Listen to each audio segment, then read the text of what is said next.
Blockbuster Video opened in 1985, and by the end of the decade, it had over 1,000 stores. Friday nights meant browsing the shelves, hoping your movie wasn't already rented. You picked a VHS, grabbed some Milk Duds, and if you were lucky, nobody had rewound it. Vacation? You packed the car and headed to Florida, Disney, Daytona, or just a cheap motel with a pool. That was living. You played road trip bingo, fought over the map, and ate gas station peanuts until someone barfed. And when you saw the palm trees, magic. Saturday mornings smelled like cereal and freedom. Cartoons ran from 7 to noon, and you didn't dare miss a second. You sat cross-legged in front of the TV with a bowl of Cap'n Crunch, hypnotized by Thundercats, G.I. Joe, and back-to-back toy commercials. That was your quiet time, and nobody messed with it. You recorded songs off the radio, finger on the pause button, waiting for the DJ to stop talking. If you nailed the timing, you felt like a genius. If not, you had Casey Kasem yelling over the intro to Take On Me for the 100th time. In 1983, McDonald's introduced the Chicken McNugget nationwide, and America never looked back. Dipped in BBQ or honey mustard, they were crispy, addictive, and perfectly bite-sized. Kids begged for them. Adults stole one out of the box just to check the temperature. One taste and you were hooked. Arcades were the heart of every mall. Quarters in your pocket, joystick in hand, Pac-Man on the screen. It was pure magic. The place buzzed with synth music and button mashing. High scores meant respect. And if someone beat your record, you didn't cry. You stayed until you took it back. A typical house cost around $80,000, and it gave you space to breathe. 3 bedrooms, real wood cabinets, shag carpet in at least one room, and a backyard big enough for a grill and a slip and slide. You didn't dream of luxury. You dreamed of privacy. And that second bathroom? Pure gold. The Sears Wish Book was Christmas in print. Hundreds of pages of toys, gadgets, and dreams. You circled everything with a red pen, folded the corners, and left it somewhere your parents would accidentally find it. Half the fun was flipping through it again and again. Gas finally dipped below $1 in 1986. Stations flipped their signs to 0.89, attendants still washed your windshield, and drivers cheered like they'd won the lottery. Every cruise felt twice as sweet. In the 80s, everyone had the family photo wall, awkward school pictures, glamour shots with soft lighting, and your uncle's perm proudly framed in wood. If you stood still too long in the living room, someone might hang a picture of you next. Kids drank out of their garden hose, no filters, no BPA warnings, just cold metal-tasting water straight from the backyard. You lined up with your friends after riding bikes, passed it around, and lived to tell the tale. The clapper turned lights into magic. Clap once, lights off. Clap twice, lights on.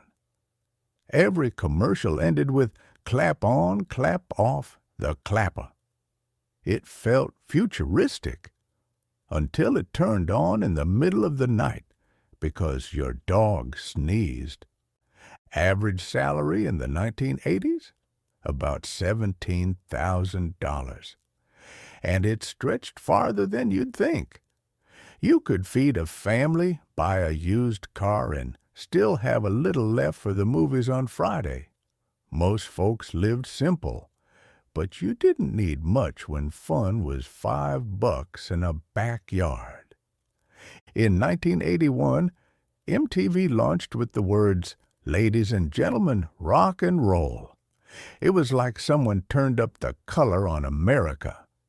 Music videos became just as important as the songs. And suddenly, bands didn't just have to sound cool. They had to look cool, too.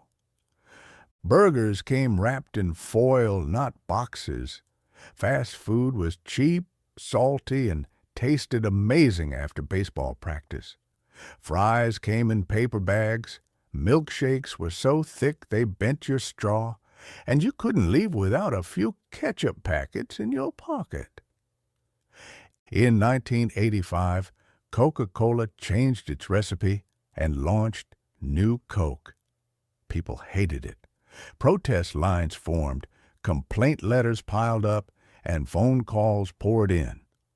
Just 3 months later, Coca-Cola caved and brought back the original formula, now branded Coke Classic. Few marketing failures were ever so beloved.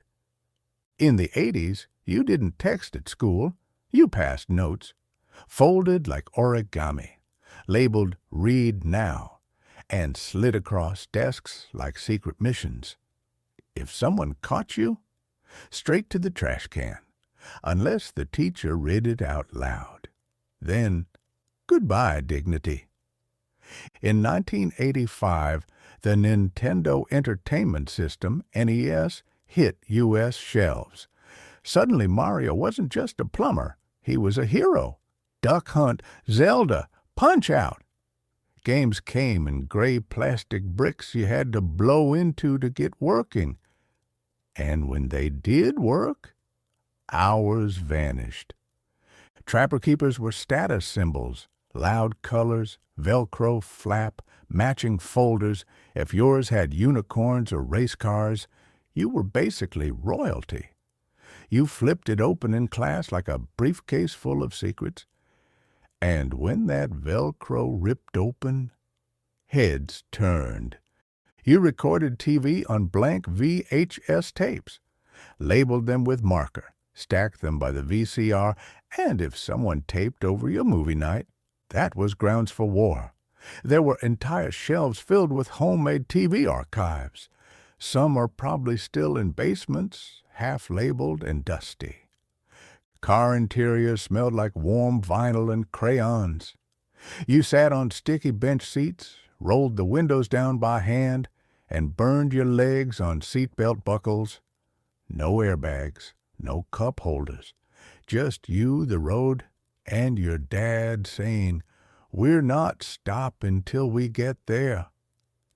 In 1986, the Space Shuttle Challenger disaster stopped the country in its tracks. Millions watched it live, including school kids, because teacher Krista McAuliffe was aboard. It was supposed to be inspiring. Instead, it was a heartbreak America never forgot. In 1981, IBM released its first personal computer, and it looked like a boxy little spaceship. Businesses loved it, schools experimented with it, and tech guys said it'd change everything. Turns out they were right. But it still couldn't beat Tetris on a Game Boy. In 1984, Apple aired its 1984 Super Bowl ad introducing the Macintosh. It only aired once, but made history. A woman in red hurls a hammer at Big Brother on screen, and boom, the PC world changed forever. It was bold, weird, and totally unforgettable. Popcorn ceilings were everywhere. Every house had those bumpy, weirdly satisfying ceilings that looked like they'd been frosted with drywall. You'd stare at them while lying on the floor, counting shapes or flicking a Nerf dart up to see if it'd stick.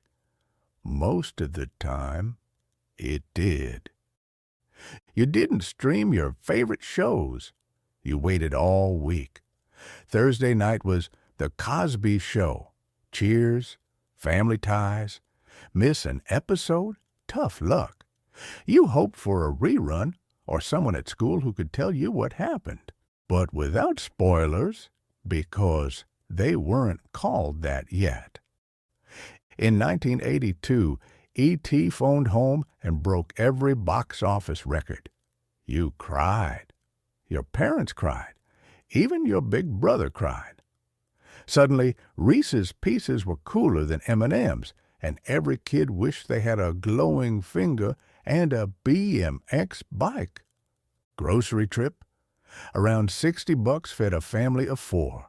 Milk was about $2, bread under $1, and ground beef ran close to $1.30 a pound. You could still fill a cart without breaking the bank. Coupons helped, sure, but back then, food didn't feel like a luxury. It just fed you. In 1987, The Simpsons debuted as shorts on the Tracy Ullman Show. They weren't polished, just a weird, squiggly cartoon family. But even then, Bart had attitude, Homer was clueless, and nobody could have guessed they'd become the longest-running TV family in history. In 1986, Top Gun made sunglasses and fighter jets cool again. Tom Cruise, volleyball on the beach, and a soundtrack that got stuck in your head for years. Everyone suddenly wanted a bomber jacket, a motorcycle, and a wingman. In 1989, the Berlin Wall fell, and even kids in the U.S. felt it. For years, they'd seen movies, drills, and speeches about the Russians.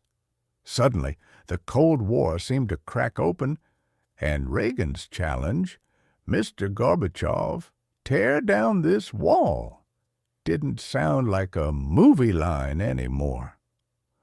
The Ford Escort ruled the road. Small, boxy, reliable, and it came in colors like mustard yellow and seafoam green. Your mom drove it to the store. Your buddy crashed one into a ditch, and if you got one as your first car, you were set. In 1983, Microsoft Word launched for the first time. It wasn't flashy, but it let you type, save, and edit without whiteout. Typing a paper without redoing the whole page felt like a witchcraft. And if you had a printer, you were basically a tech wizard. Before GPS, if you went on a road trip in the 80s, you used a fold-out map the size of your windshield. You fought with your spouse over which exit to take, and the glove box was full of old ones from past trips. If you made it there without getting lost, it was a miracle. In 1981, Raiders of the Lost Ark hit theaters, and Indiana Jones instantly became every kid's adventure hero. Hat, the whip, and a fear of snakes, it made archaeology cool for the first and maybe last time in history. In 1984, Tetris was invented in the Soviet Union, but it took off like wildfire in the U.S. when Nintendo bundled it with the Game Boy. The blocks fell faster, your heart raced, and you swore that music played in your sleep. Still does, honestly. You couldn't text your friends. In the 80s, you had a little black address book, a wall calendar, and maybe an answering machine that beeped like a microwave.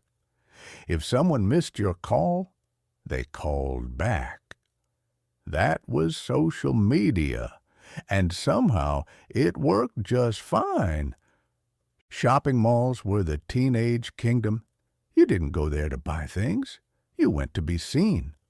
Walkman on your belt, Orange Julius in hand, and a stop at Spencer's Gifts to laugh at the weird lava lamps and questionable T-shirts.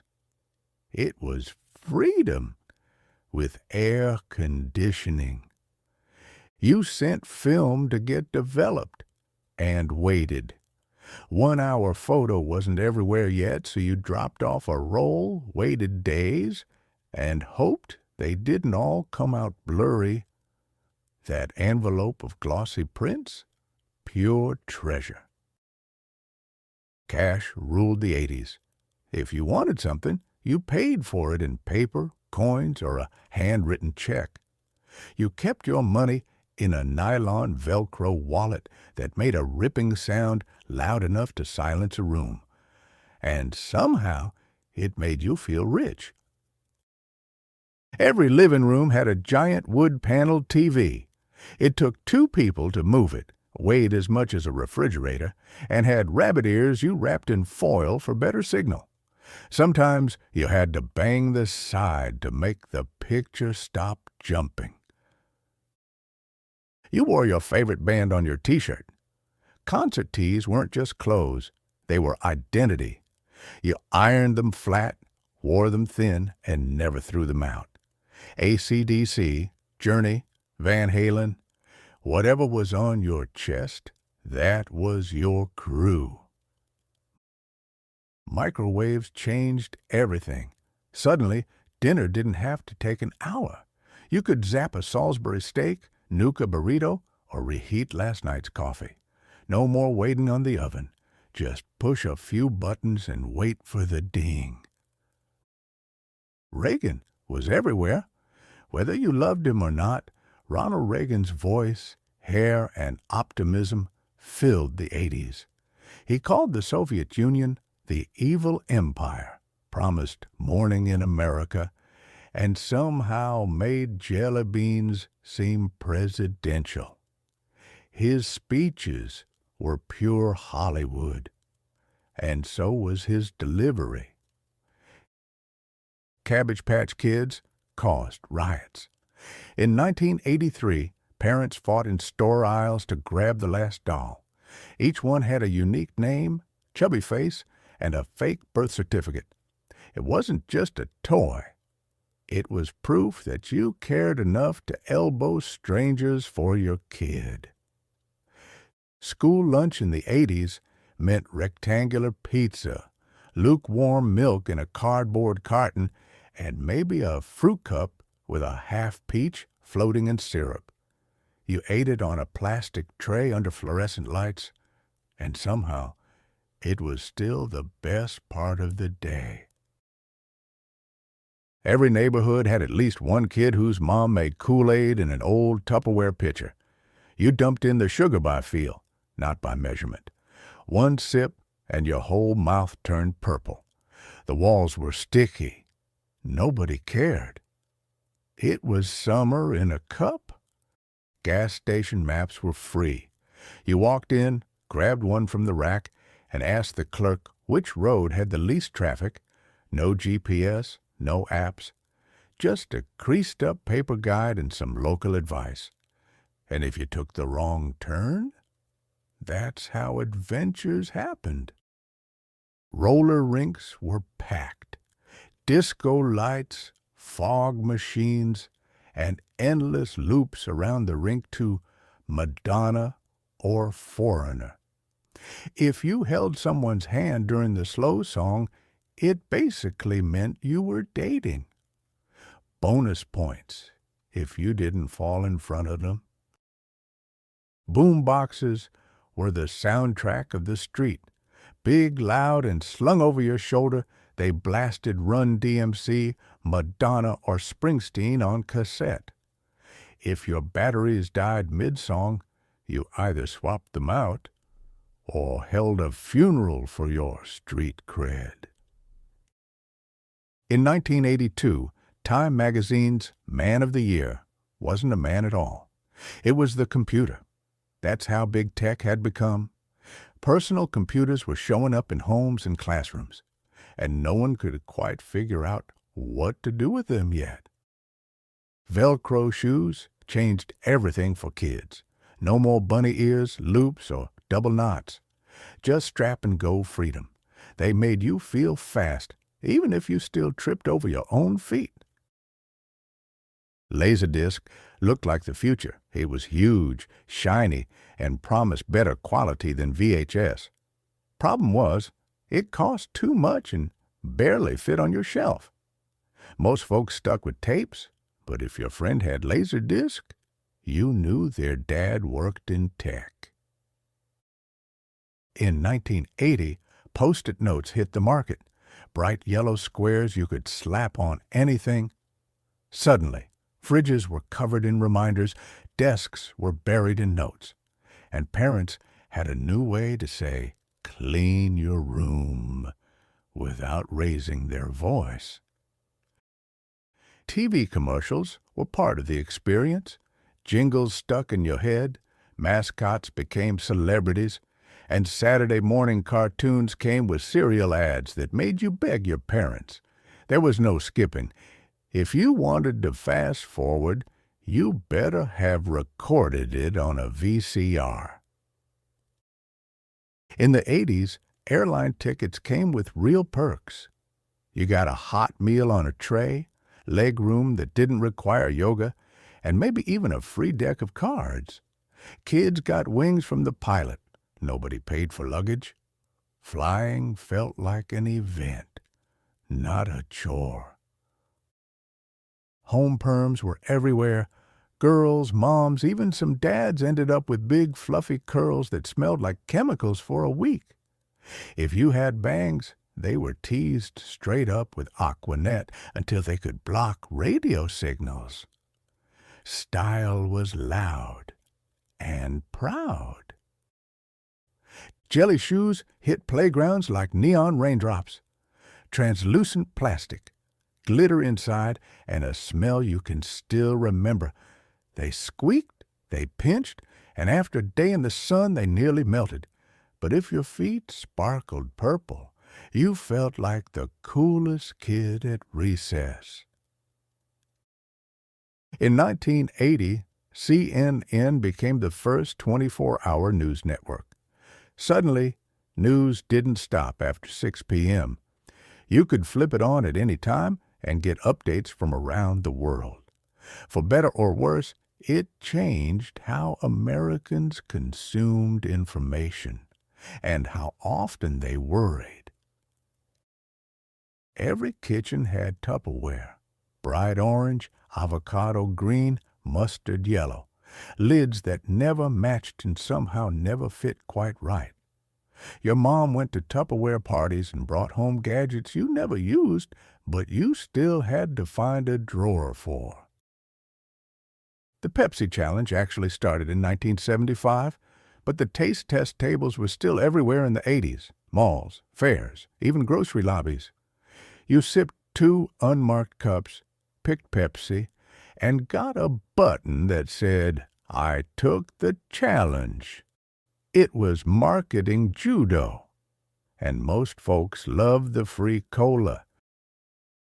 Your calculator was a brick.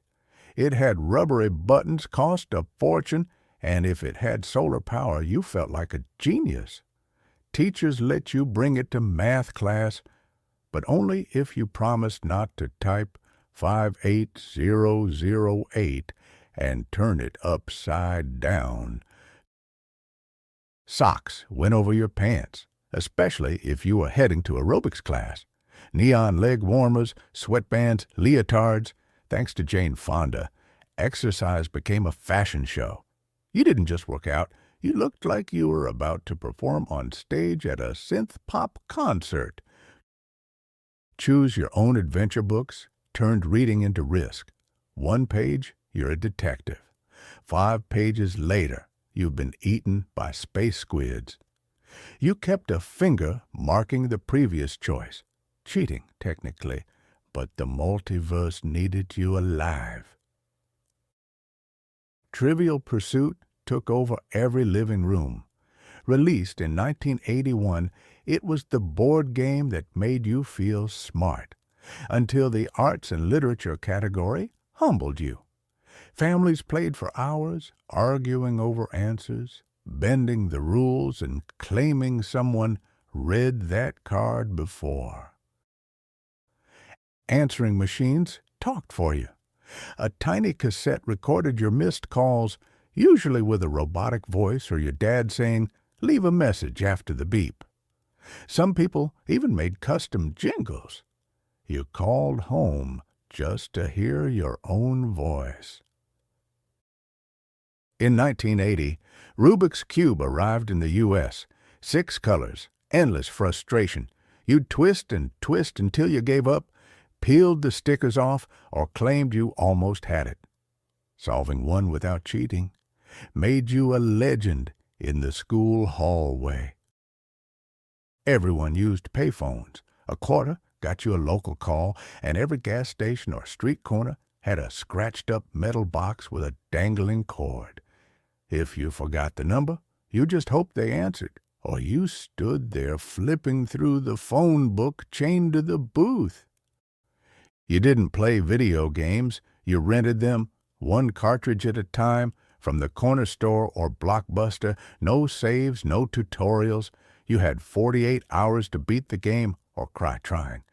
And if someone else rented it first, you waited, like it or not. That Swatch watch didn't just tell time. It told the world who you were. Neon colors, jelly straps, maybe 2 stacked at once if you were feeling bold. You wore it to the mall, to the arcade, to church, and somehow it always smelled like plastic and strawberry lip gloss. Crimped hair was everywhere. Girls plugged in heated irons that made zigzag patterns and burned fingertips. If your hair looked like it was folded like a fan, you nailed it. Add a scrunchie, side ponytail, and glitter lip gloss. Boom! 1980s fashion icon. Class photos were a whole event. You wore your best sweater, combed your bangs just right, and stood on bleachers while a photographer yelled, "Say cheese!" Half the class blinked, someone made bunny ears, and nobody ever looked at the camera at the same time. Pencils had erasers shaped like ice cream or footballs. They didn't erase well, but they smelled like bubble gum and made your pencil case feel exciting. Trading erasers during recess felt more important than anything happening in class. Movie theaters had sticky floors and buttery popcorn. You bought your ticket at a glass booth, picked a seat with no cup holder, and maybe snuck in candy from home. If someone tall sat in front of you, too bad. You leaned sideways the whole film. Polaroid pictures weren't perfect, but they were yours. Click, whir. Then you flapped that little square like you were casting a spell. A blurry face would fade in, crooked smile and all. No filters, no second takes, just one shot, and a memory that stuck to the fridge for years. You didn't Google song lyrics, you guessed them. Saying, "Hold me closer, Tony Danza," until someone corrected you. Even then, you weren't sure. Radio DJs never repeated them, and the cassette liner notes were folded like origami. Yard sales were social events. Your parents laid stuff on blankets, haggled over toasters and old lamps, and drank coffee from foam cups. You sold lemonade in Dixie cups and hoped someone would buy your old toys for a dime. In 1984, Ghostbusters took over pop culture. Everyone quoted the movie, drew the logo on notebooks, and wanted their own proton pack. If your parents got you the plastic one with the foam blaster, you were the kid on the block. You learned to type on a beige keyboard with no internet. Programs like Mavis Beacon Teaches Typing taught you where the letters were, one painful finger at a time. When you finally hit 30 words per minute, felt like you could run a company. Your classroom smelled like pencil shaving, chalk dust, and peanut butter sandwiches. The teacher had a giant pull-down map and a globe that squeaked when it spun. And if you got to run the film strip, you were basically royalty.